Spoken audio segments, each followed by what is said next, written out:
Miami was one of the most disappointing teams in the nation last year.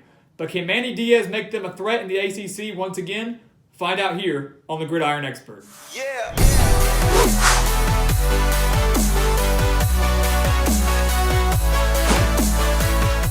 The Manny Diaz era is officially underway in Miami, and man, are hopes high going in to the 2019 season.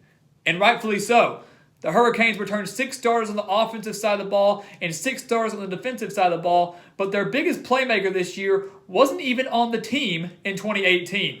The Hurricanes added the addition of Tate Martell at quarterback, the transfer from Ohio State, and he gets the top wide receivers back, and Jeff Thomas, the leading wide receiver in 2018, and KJ Osborne, the transfer wide receiver from Buffalo, to sling it to in the 2019 season, and he will thrive in 2019 now with the new offensive coordinator and Dan Enos, a great addition by Manny Diaz to his staff. As I've said before, Dan Enos is the quarterback whisperer. He did great things at Central Michigan during his time there as head coach. He did phenomenal things at Arkansas as offensive coordinator there. He did great things at Alabama as quarterbacks coach and co-offensive coordinator there. And he will do great things here at Miami with a solid quarterback in Tate Martell. On defense, they will still boast one of the best defenses in the entire nation, much like they have the past couple of years when Manny Diaz was defensive coordinator for the Hurricanes. They will be led by Shaquille Quarterman, the leader at the linebacker position for the Hurricanes, and they will also be paired with Michael Pinckney at that linebacking core. So this Miami linebacking core is going to be extremely difficult for any team to go up against. This defense last year, even though they only won 7 games, allowed just 19.5 points per game.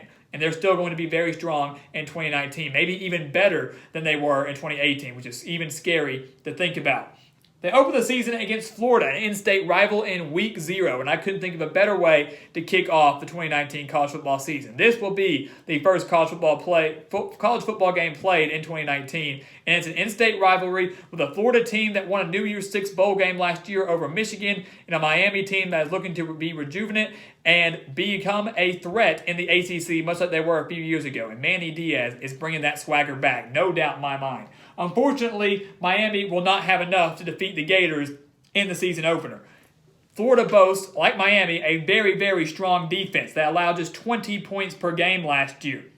They also have a very solid offense. No one likes to give Felipe Franks any credit, but he is a very solid quarterback. And as I mentioned with Dan Enos, what he's able to do with quarterbacks, Dan Mullen can do the exact same thing, doing things as offensive coordinator at Florida, as head coach at Mississippi State, and now head coach back at Florida.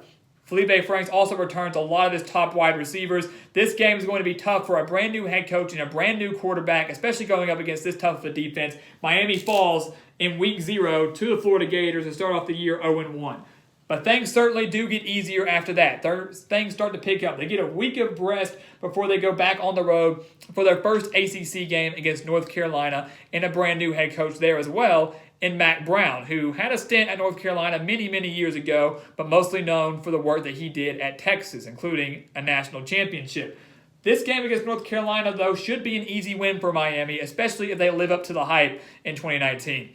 North Carolina, people are saying this is not going to be a kind of rebuilding year for them. They returned 14 starters. They're expecting big things out of Mack Brown in year 1. And really, that is just not realistic. They were competitive last year as a 2-9 team. I expect them to be competitive in 2019, but you might not see that in the win column. Miami goes on the road and gets a key ACC victory. Manny Diaz's first victory as head coach of the Hurricanes, his first ACC victory as head coach of the Hurricanes, and they're 3-1 actually after 2 cupcake teams in Week 3 and Week 4.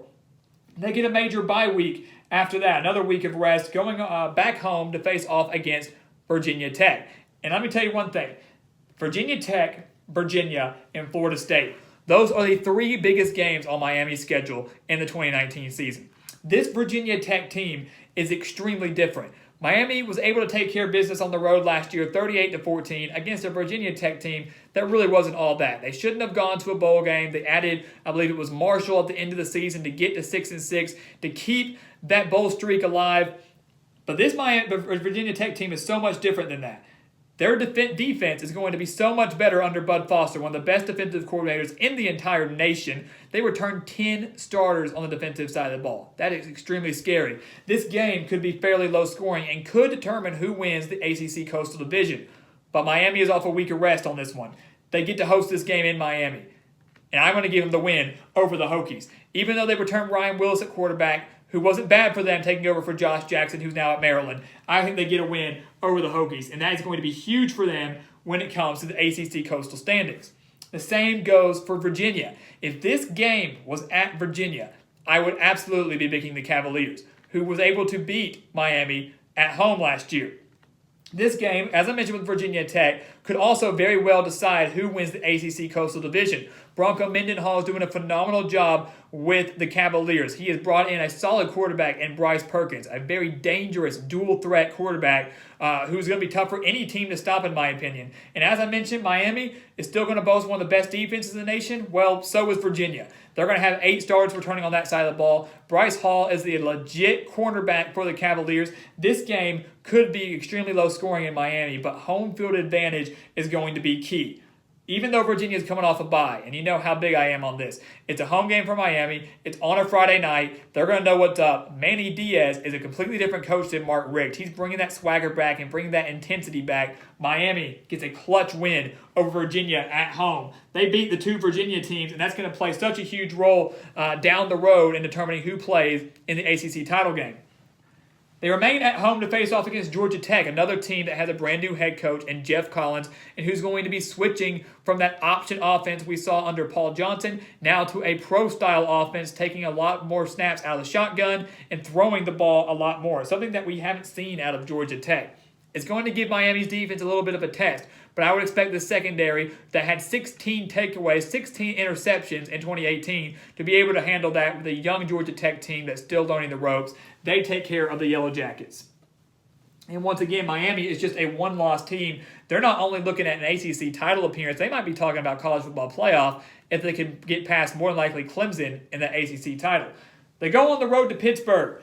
And we all know what happened about the last time that Miami came to Pittsburgh. They were number 2 in the nation in 2017 and fell to Kenny Pickett and the Panthers in one of the biggest upsets of the year that pretty much ruined Miami's college football playoff hopes. This year, that's certainly not going to be the case. Miami got their revenge last year, annihilating the Panthers in Miami. I believe it was 24-3. They will beat them again on the road, especially after Pittsburgh loses their top 2 running backs in Quadre Olison and Darren Hall. So Pittsburgh are going to have some things they're going to fill out on the offensive side of the ball. Pat Narduzzi, his teams usually start to play well around towards the end of the year, so this would be kind of ripe for an upset, the time for the upset for Pittsburgh, but I just don't see it happening this year. Miami goes on the road and gets a huge win over the Panthers. And then they kick off November with a major rivalry game, another in-state Florida team. They face off against Florida in week 0. They're going to face off against Florida State, of course, an ACC opponent, late in the year. And I would like to add that 15 of the past 17 games between Miami and Florida State have been decided by a touchdown or less, including the past few between these two squads.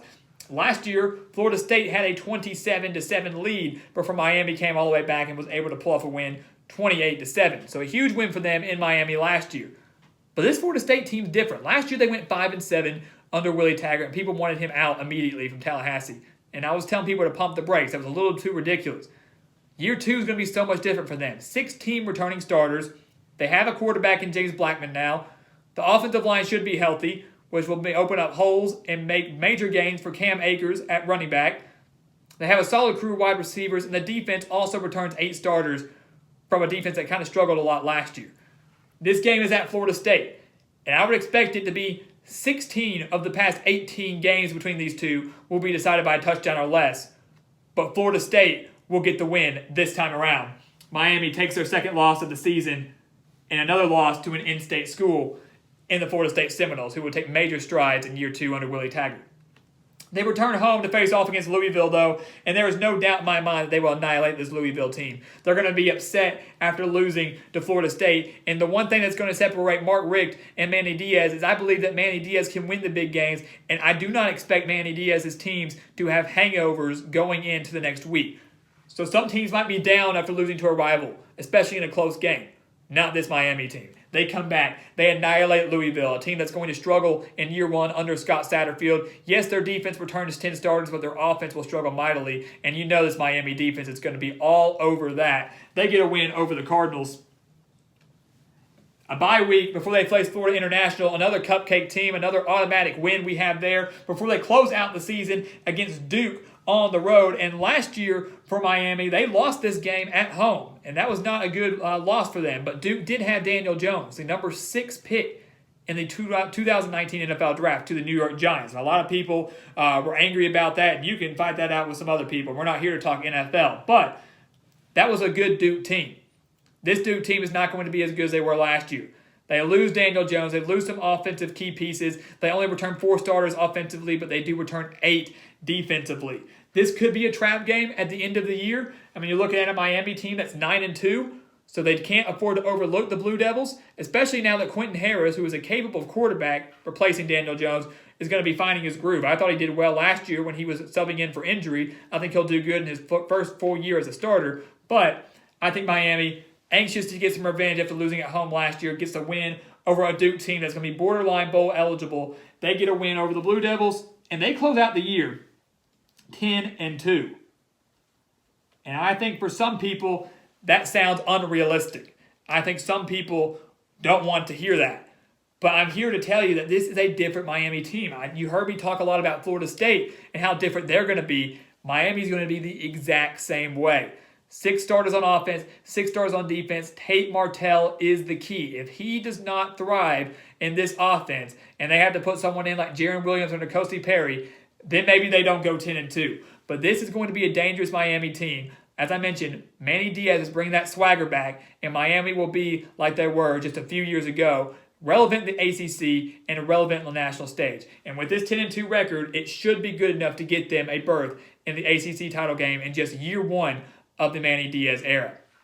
So guys, as always, thank you for watching. Go check us out on Twitter at Gridiron Expert. Check out our official website, thegridironexpert.com. Go sign up for our newsletter. Check out the videos we have posted there and sign up for our expert picks for a low one-time fee. You will get every single one of our spread picks for the 2019 season, and that includes the postseason. So that's 150 plus spread picks for just a one low-time fee. You will not regret it, and you certainly do not want to miss out. So go ahead and sign up today. And guys, as always, thank you for watching here on YouTube. Please continue to like, comment, and subscribe, and we will see you next time on The Gridiron Expert.